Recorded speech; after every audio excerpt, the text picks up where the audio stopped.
I'm Gary Acey, crop insurance agent with Strategic Farm Marketing and Crop Insurance. Here today to talk to you about livestock risk protection. It's something very vital for livestock producers to understand. About livestock risk protection, or LRP, which I'll refer to as short.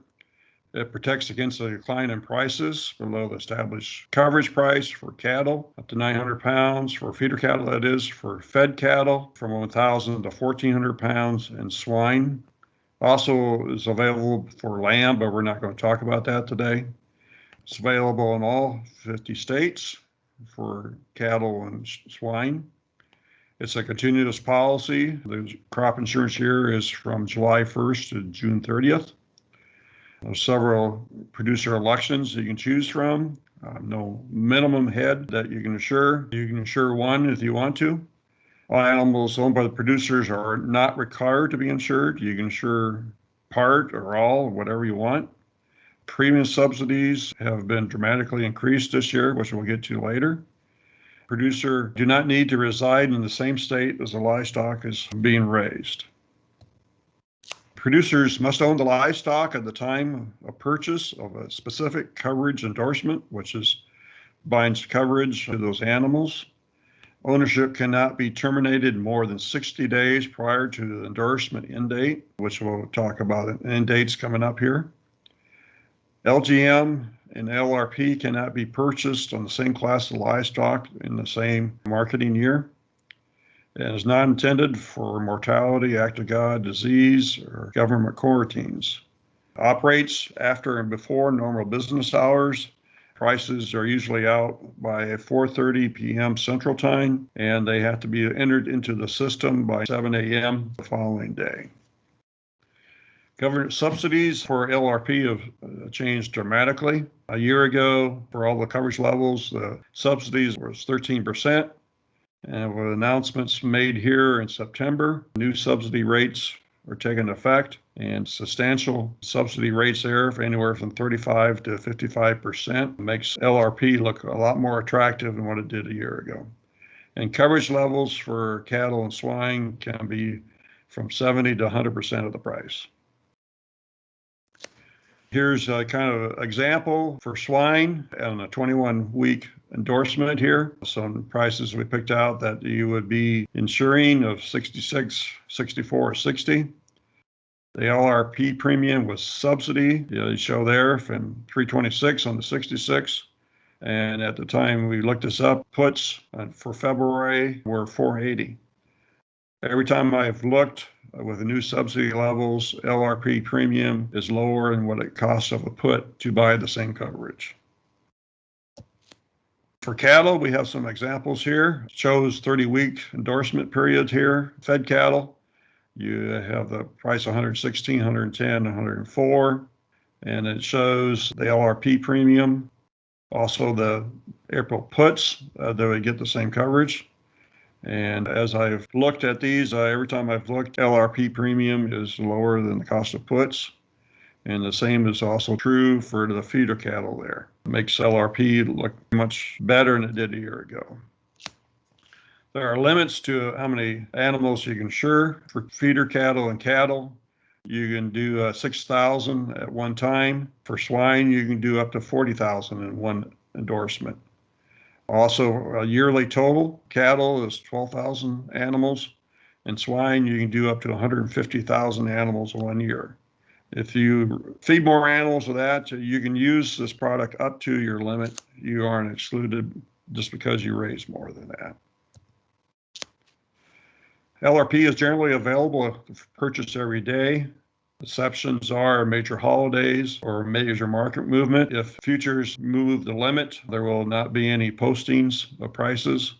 And even the next day, if there's big moves, there may be only partial listings of the end dates in different coverage levels, but usually by a day or two, all the options are available again. Again, it's available to purchase between 4:30 and 7 a.m. I'd like to have the completed forms back to me so we can enter them into the system. Expected ending value, the market price expected at the end insurance period It can be found in actuarial documents of livestock reports at the Risk Management Agency, or RMA. Coverage prices determined based on live cattle or lean hog dollars per hundredweight basis. How to access the report here on the swine. You follow this link here, and first you'll see what's on the left-hand side here. You click towards the bottom there in livestock reports, and that will take you to what's marked 2 here. You see LRP coverage and price rates and actually in the values. You click on that. Then it'll bring you to number 3 here, where you click on the LRP coverage and rates and actually in the values again. And you'll enter a series of drop-down boxes for the date you want to use, state, county, and here we use swine, and there's no type specified there. And you click on that, and it'll bring up a report of what's available for coverage. Here we kind of took some of those factors from that, didn't include the whole report, but we included the 13, 17, 21, and 26 here at the highest available coverage rate, and one with a little lower coverage rate to get a little higher subsidy there, just to show how they compare. And this will show you the expected end value derived from the futures, and then the coverage price that you can insure, and it shows the coverage level.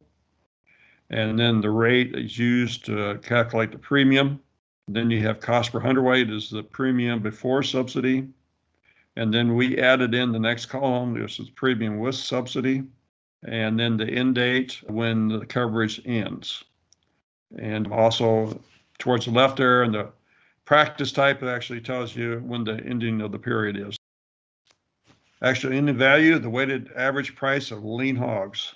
The days used in this weighted average are the end date of your coverage and the day before. The weighted average price is calculated using 2 producer sold data series in the report, the negotiated and the swine or pork formula categories. So it's a weighted average of those numbers and then average of the 2 days at the end of the period. Instead of using actual futures, it uses these numbers to determine what the ending price is or value. These reports can be found by following this link, and it'll bring up this report for you to look at if you want to check that out. Claim calculation is the coverage price minus the action and the value. You get the result. Take the result times the number of head, times the target weight, and this is hundredweight, so most of the time we're going to use 2. And the assured share, so if you have 100% ownership of the hogs, that would be 1. If you have a 50% share, it would be 0.5. And then you get the indemnity. And we run through example here. February futures market 67, 100 head insured, and we bought the 21-week endorsement. We bought the coverage of 66 for 326, and the market went to 56. So we had a price decline of $10. Take that times 100 head, times the hundredweight, which is 2, times your share. The claim comes out to be $2,000, which if you were using options, what you pull out of the market probably wouldn't be as big, because when you purchase options, there's time value and volatility factors into the price there, and you won't necessarily get all that back as the market declines.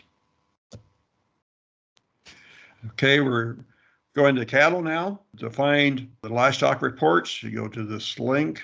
And you go number 1, you'll see towards the bottom there, you click on livestock reports. Number 2 will bring you up. It shows you LRP coverage prices, rates, and accident and values. You click on that and it'll bring you number 3. You click on the LRP again. And then you go to 4, and there'll be a series of drop-down boxes there for the date, state. You can choose feeder cattle or fed cattle. And the type. Here we chose steers at weight 2, which are the other things you can choose there in that drop-down box. Also, there's types, cattle for feeder cattle for LRP. There's 2 weight ranges. You got less than 600 pounds at the end of the period, and you have between 600 and 900 pounds at the end of the period. And then there are adjustment factors for steers, heifers, predominantly dairy animals, or predominantly Brahma animals. The livestock report here, this is actually fed cattle here. We're showing 4 different lengths for endorsement periods here, which actually you can go all the way out to 52 weeks for cattle for coverage. It shows you, steers and heifers here in the fed cattle, when the endorsement period ends, expected value derived from futures, coverage price, your percent coverage, and your rate to figure out the premium without subsidy. And then we added a column here for the premium with the subsidy figured in, an actual end date there. You can see various factors there, and as you go out, it increases the costs on premium, but not by a huge amount as you go out further. Here we have the report for feeder cattle. It uses endorsement dates we got here are 13 to 26 weeks. It can go out to 52 weeks in coverage. It has steers and weight 2 for this example, which there are several options there you can use. Again, the practice types there for the end date, the expected value using futures, your actual coverage price, percent coverage there, and your rate to figure your premium. And we showed a couple from each week here for the different subsidy rates. 99% is the highest coverage, but the lowest percent subsidy. The next one is below 94%, so it has increased subsidy there. It brings the premium down with the subsidy, but we have the premium costs there before subsidies. We have a column that we added with the premium with subsidy and the end date. Actual end value of feeder cattle equals the weighted average price for feeder cattle, which is calculated by CME for cash settled commodity index prices and reported the CME feeder cattle report index times the adjustment factor for the type of cattle you have. There's a page where you can go to and find the feeder cattle numbers. And here are the adjustment factors for the different types of feeder cattle. For the lightweight, steers are 110%, heifers are 100, predominantly Brahmas are 100, and predominantly dairy are 50. If you get to the heavier weight range of 6 to 900, steers are 100%, heifers 90, predominantly Brahma are 90, and predominantly dairy are 50. The price for fed cattle are calculated by the Agriculture Marketing Service in a report titled the 5-Area Weekly Weighted Average Direct Slaughter Cattle. Price series is the live basis sales, steers, 35 to 65% choice category. The AMS Fed Cattle Report, USDA website, and click on National Direct Slaughter Cattle Reports, and then click on the 5-Area Weekly Weighted Average Direct Slaughter Cattle PDF, and that will bring up the report for you. Claim calculation, the coverage price minus the actual ending value is the result. The result times the number of head times the target weight times insured share equals the indemnity. On a fed cattle example here, the April futures market was 118, 50 head of cattle endorsed here.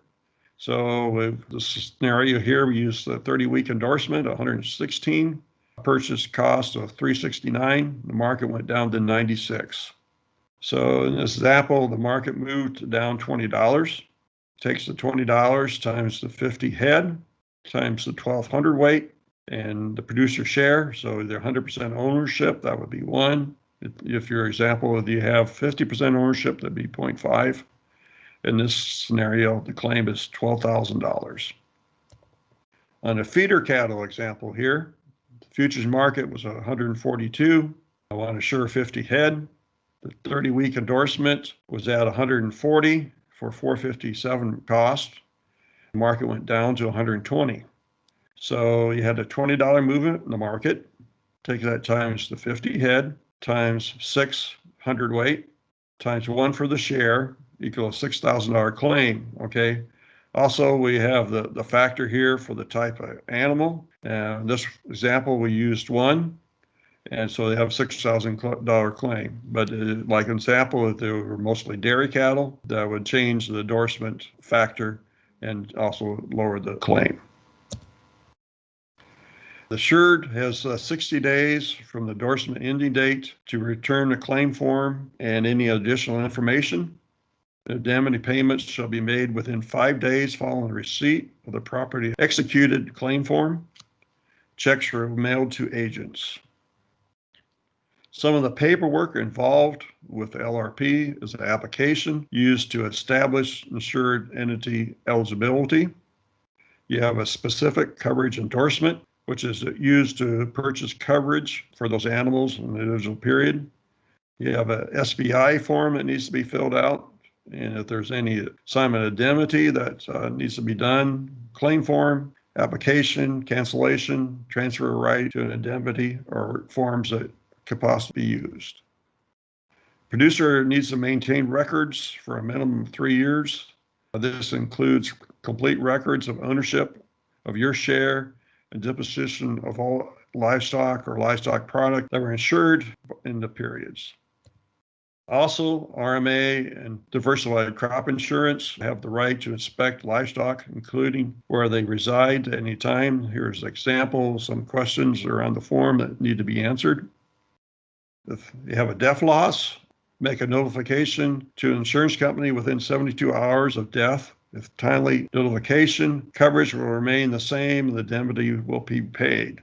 For any livestock that die and we do not receive proper notification, that portion of the endorsement will be terminated. No indemnity will be paid for any portion of the endorsement that is terminated. Changes for the crop year 2021. Modified the policy and created new feeder cattle and swine types. Now we'll allow livestock to be insured before birth. Those haven't taken effect yet as of right now, but they will. And they'll extend the coverage length for swine out to 52 weeks. We're currently 26 is the maximum. Premiums will be paid at the end of the endorsement period. A year ago, they had to be paid up front. Now they can be paid at the end, and actually the premium can be deducted from claims to make it easier to pay those premiums. The premium is due by the premium billing date, which the billing date is the first day of the month following the end date of the coverage for these animals. Thank you for visiting and listening to me talk about this product. If you have any questions, feel free to reach out and contact me. My email is gary@sfarmmarketing.com. Thank you again.